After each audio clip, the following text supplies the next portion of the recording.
எந்த தீபிகாவுக்கு எதிரா உண்மையிலேயே இப்படிப்பட்ட ஆதாரங்கள் எல்லாமே கலெக்ட் ஆகும் அப்படின்னு உண்மையிலே கொஞ்சம் கூட எதிர்பார்க்கவே இல்ல அப்படின்னு தான் சொல்லணும். அதாவது ஏற்கனவே நடந்த சில விஷயங்கள் எல்லாமே உண்மையிலேயே நம்ம மல்லியோட மனசெல்லாம் ரொம்ப மாத்திடுச்சு அப்படின்னே சொல்லலாம். அதாவது தீபிகா மேடம் இவ்ளோ கோவமா, இவ்ளோ அநியாயம் பண்ணிட்டு இருக்காங்க அப்படிங்கிற ஒரு விஷயம் மல்லிக்கும், விஜய்க்கும் நல்லாவே தெரிஞ்சு போச்சு. அதே மாதிரி உண்மையிலேயே இதுல என்ன நடந்திருக்கு, அதுவும் இல்லாம யார் அந்த சுடர கொலை பண்ணது அப்படின்றது எல்லாத்தையுமே நம்ம விஜயும், மல்லியும் கண்டுபிடிக்கணும் அப்படிங்கிறதுல ஒரு மிகப்பெரிய முடிவோட இருக்காங்க அப்படிங்கிறதுல எந்த ஒரு சந்தேகமும் கிடையாது. ஆனா அதையும் தாண்டி இப்போ நம்ம கதிரேசன் இப்போ நம்ம விஜய், மல்லி 2 பேர்கிட்டயுமே கால்ல விழுந்து மன்னிப்பு கேட்டு, "நான் செஞ்சது மிகப்பெரிய தப்பு தான். என்ன மன்னிச்சிருங்க" அப்படிங்கிற மாரி சொல்லி இப்படி ஒரு சம்பவத்த செய்வாங்க அப்படின்னு கொஞ்சம் கூட எதிர்பார்க்கவே இல்ல. அதாவது இந்த கதிரேசன் இந்த கொலையில சம்மந்தப்பட்டிருக்காரா? என்ன ஏது? அப்படிங்கிற விஷயத்த எல்லாத்தையுமே நம்ம விஜயும், மல்லியும் இப்போ அலசி ஆராய போறாங்க. அதாவது உண்மையான குற்றவாளி யாரோ, அந்த சுடர கொலை பண்ணது யாரோ, அவங்களுக்கு உண்மையிலேயே அள்ளு விட போகுது அப்படின்னே சொல்லலாம். அதையும் தாண்டி இந்த கதிரேசன் இப்போ நம்ம விஜய், மல்லி அவங்களுக்கு சாதகமா இப்போ மாறுனது, உண்மையிலேயே இந்த தீபிகா மேடத்துக்கு ஒரு மிகப்பெரிய அதிர்ச்சிய குடுக்க போகுது அப்படின்னே சொல்லலாம். ஏன்னா தீபிகா மேடம் இப்போ இந்த கதிரேசன வச்சு நம்ம மல்லிய ஜெயிலுக்குள்ள அனுப்பணும் அப்படிங்கிறதுக்காக எவ்வளோ பெரிய ஏற்பாடுகள பண்ணாங்க அப்படிங்கிறத நம்ம பார்த்தோம். அப்படி இருக்கும்போது அடுத்தடுத்த விஷயங்கள் எல்லாத்தையுமே இந்த தீபிகா மேடம் முடிவு பண்றது உண்மையிலேயே நம்ம மல்லி அடுத்ததா குடுக்க போற ஒரு பதிலடிக்கு ஈக்குவலா அமையாது அப்படின்ற விஷயம் அவங்களுக்கு தெரியாம போயிடுச்சு. அதுவும் இல்லாம இப்போ நம்ம விஜயும், மல்லியும் இந்த கதிரேசன் கிட்ட எவ்வளவோ சொல்லி பார்த்தாங்க, பேசி பார்த்தாங்க. ஆனா கதிரேசன் உண்மையா சொன்னாரா அப்படின்னு கேட்டீங்கன்னா, கண்டிப்பா கிடையாது. அந்த நேரத்துல ஃபோன் பண்ண இந்த தீபிகா மேடம் பேசுனத நம்ம விஜயும், மல்லியும் கேட்டுறாங்க. எப்படி அப்படின்னு பார்த்தீங்கன்னா, இந்த மாரி நம்ம பிளான் பண்ண மாரி விஷயம் நடக்கல. நம்ம வேற பிளான் தான் போட்டாகணும். அந்த மல்லிய எப்படியாச்சும் தூக்கி இந்த 10 நாள் ஜெயில்ல வச்சு லாடம் கட்டிடலாம் அப்படிங்கிற மாரி பார்த்தேன். ஆனா அந்த ஒரு விஷயம் நடக்கல அப்படிங்கிற மாரி சொல்லி கதிரேசன் கிட்ட பேசிக்கிட்டு இருக்காங்க. ஆனா ஆப்போசிட்ல நம்ம விஜய், மல்லி இவங்களும் அந்த ஒரு விஷயத்த கேட்டுட்டு இருக்காங்க அப்படிங்கிற விஷயம் இந்த தீபிகாவுக்கு தெரியவே தெரியாது. அதே மாரி அந்த ஃபோன்லாம் கட் பண்ணி முடிச்சதுக்கு அப்புறமா நம்ம விஜயும், மல்லியும் இந்த கதிரேசன உண்டு இல்லன்னு பண்ணிட்டு இருக்காங்க.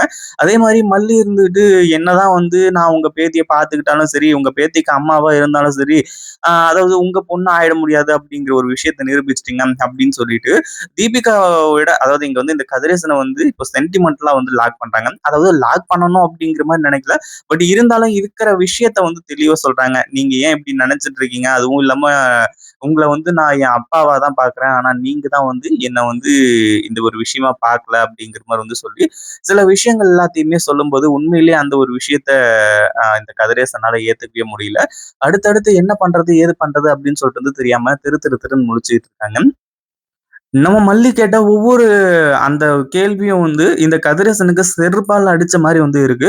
கடைசியில என்ன செருப்பால தான் அடிச்சாங்க அப்படிங்கிற மாரி ஒரு விஷயத்த பண்றாங்க. அதே மாதிரி இங்க இந்த கதிரேசன் அதாவது நம்ம மல்லியும், விஜயும் மல்லி ஒரு விஷயத்த பத்தி தெளிவா சொல்றாங்க. அதாவது கதிரேசன் இதுல சம்மந்தப்பட்டிருக்காரு பட்டிருக்க மாட்டாரு அப்படிங்கிற மாரி சொல்லி, அதாவது தீபிகா மேடம் ரொம்ப நேர்மையானவங்க அப்படிங்கிற மாரி கேள்விப்பட்டேன். அவங்க இப்பவும் நான் தான் இந்த கொலைய பண்ணேன் அப்படின்னு சொல்லிட்டு அவ்வளோ ஸ்ட்ராங்கா சொல்றாங்க அப்படின்னா, சென்டர்ல ஏதோ ஒரு விஷயம் இடிக்குது. அதாவது இந்த கதிரேசன் இந்த கொலைய பண்ணல போல் இருக்கு அப்படிங்கிற ஒரு விஷயத்தையும், இப்போ நம்ம விஜயும், மல்லியும் நிரூபிக்கிறாங்க. அதுவும் இல்லாம கதிரேசன் கிட்ட சொல்றாங்க, "நீங்க இந்த கொலையில சம்மந்தப்படல" அப்படிங்கிற மாரி எங்களுக்கு தோணுது அப்படிங்கிற மாரி சொல்லி, கடைசியில இந்த கதிரேசன் "என்ன மன்னிச்சிரு மல்லி. நீ இவ்ளோ நல்லவளா இருப்ப அப்படின்னு நான் எதிர்பார்க்கவே இல்ல. அதுவும் இல்லாம நான் தான் ரொம்ப கெட்டவன் ஆயிட்டேன். நான் தான் ரொம்ப பெரிய விஷயத்த எல்லாத்தையுமே செஞ்சுட்டேன். நான் இப்படிலாம் செஞ்சிருக்கவே கூடாது. அதாவது உன்னை என் பொண்ணு மாரி பார்த்துட்டு இருந்திருக்கணும். ஏன்னா நீ எனக்கும் என் பேத்திக்கும் எவ்ளோ பெரிய விஷயத்தெல்லாம் செஞ்சிருக்க அப்படிங்கிறது எல்லாருக்குமே நல்லாவே தெரிஞ்ச விஷயம். அதாவது என் பொண்ணோட இடத்த நீ அந்த இடத்துல நிரப்பி, என் பேத்திக்கு ஒரு அம்மாவா, என் மாப்பிள்ளைக்கு ஒரு புருஷனா, இப்படி நெறைய விஷயங்கள் நீ சப்போர்ட்டிவா இருக்க அப்படின்னும்போது, கண்டிப்பா உன்னெல்லாம் நான் தலை மேல தூக்கி வச்சு கொண்டாடல அப்படின்னாலும், உனக்கு ஒரு சிலையாச்சும் வச்சிருக்கணும். ஆனா உண்மையிலேயே நான் எவ்வளோ பெரிய கேவலமானவனா இருந்திருக்கேன் அப்படிங்கிற ஒரு விஷயம் இப்பதான் எனக்கு தெரிய வருது.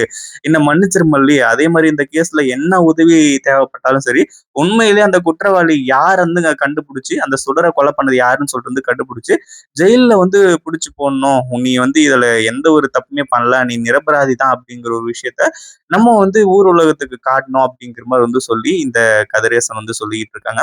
கடைசியில நம்ம மல்லியும் விஜய் வந்துட்டு நீங்க நல்லவரா மாறினது எங்களுக்கு போதும். இந்த கேஸை எப்படி முடிக்கிறதுன்னு எங்களுக்கு நல்லாவே தெரியும். உண்மையான குற்றவாளி யாரு அப்படிங்கிற ஒரு விஷயத்த கண்டிப்பா சீக்கிரமா வந்து கண்டுபிடிக்க தான் போறோம் அப்படிங்கிற மாதிரி வந்து சொல்லிட்டு இருக்காங்க. அதாவது உண்மையான குற்றவாளியை இப்படி பக்கத்திலேயே வச்சுக்கிட்டு இருப்பாங்க அப்படின்னு கொஞ்சம் கூட எதிர்பார்க்கவே இல்ல. இத்தனை நாளா இந்த கதிரேசனை வந்து சந்தேகப்பட்டுட்டு இருந்தாங்க. அடுத்ததா வந்து இந்த ரகு, ராஜேஸ்வரி, அதாவது தப்பே செய்யாத இந்த ரகு, ராஜேஸ்வரி அவங்க இதுக்கு முன்னாடி என்னென்னமோ தப்பு செஞ்சிருக்கலாம். இந்த கதிரேசனும் முன்னாடி என்னென்னமோ தப்பு செஞ்சிருக்கலாம். 2 டீமுமே வந்து இந்த சுடர வந்து கொலை பண்றதுக்கு பிளான் மட்டுமே பண்ணாங்களே தவிர, உண்மையிலேயே கொலை பண்ணாங்களா அப்படின்னு கேட்டீங்கன்னா கண்டிப்பா கிடையாது. இதுல 3வதா யாரோ ஒரு ஆள் சம்மந்தப்பட்டிருக்காங்க அப்படிங்கிற ஒரு விஷயம் தான் இதுக்கப்புறம் கண்டுபிடிக்க போறாங்க. அதே மாதிரி இதுல உண்மையிலேயே குற்றவாளி யாரு அப்படின்னு பார்த்தீங்கன்னா, இந்த வீட்ல இருக்கக்கூடிய நிஷா தான். அதாவது இந்த கதிரேசனுக்கு எப்படி இந்த விஷயத்தெல்லாம் தன்னோட பொண்ணு மாரி நடிச்சு ஏமாத்துனது, அடுத்ததா பணம் கேட்டு மிரட்டுனது, இது எல்லாத்தையுமே ஏத்துக்க முடியலையோ, அதே மாரி இந்த அ அதாவது அவங்க தங்கச்சியான அதாவது இந்த கதிரேசனோட 2வது பொண்ணு இருக்காங்க இல்லையா? அவங்களுக்கு வந்து இந்த ஒரு விஷயத்துல வந்து ரொம்ப கோவம் ஏற்பட்டிருக்கு. அதே மாதிரி நிஷா இப்படி பண்ணுவாங்க அப்படின்னு சொல்லிட்டு யாருமே எதிர்பார்க்கவே இல்ல. நிஷா எந்த தப்புமே செய்யாத மாரி, அப்படியே ரொம்ப என் அக்கா மேல எனக்கு பாசம். அதுவும் இல்லாம என் அக்கா மாதிரியே இருக்கக்கூடிய இந்த சுடர் மேல எனக்கு பாசம் அப்படிங்கிற மாரி வந்து சொல்லி, என்னென்னமோ விஷயங்கள செஞ்சிருக்காங்க. ஆனா இது முன்னாடியே பிளான் பண்ணப்பட்டது அப்படிங்கிற ஒரு விஷயம் யாருக்குமே தெரியல. அதுவும் இல்லாம இந்த கதிரேசன்லாம் வந்து இத்தன நாளா முட்டாளா இருந்திருக்காங்க. அதே மாரி மல்லி, விஜய் இவங்க எல்லாருமே இதுல களமிறங்குனதுனால தான், உண்மையிலேயே உண்மையான குற்றவாளி யாரு அப்படிங்கிறத கண்டுபிடிக்கிறதுக்கு ஒரு மிகப்பெரிய விஷயமா இருக்க போகுது. அதுக்கப்புறம் தான் உண்மையிலேயே எல்லாருக்குமே மிகப்பெரிய ஷாக்காவும் இருக்க போகுது. இத பத்தி நீங்க என்ன நினைக்கிறீங்க? இந்த வீடியோ பிடிச்சிருந்தா லைக் பண்ணுங்க, ஷேர் பண்ணுங்க. இப்பதான் நம்ம சேனலுக்கு ஃபர்ஸ்ட் டைம் வரீங்க அப்படின்னா, கீழ இருக்க சப்ஸ்கிரைப் பட்டன பிரஸ் பண்ணிக்கோங்க.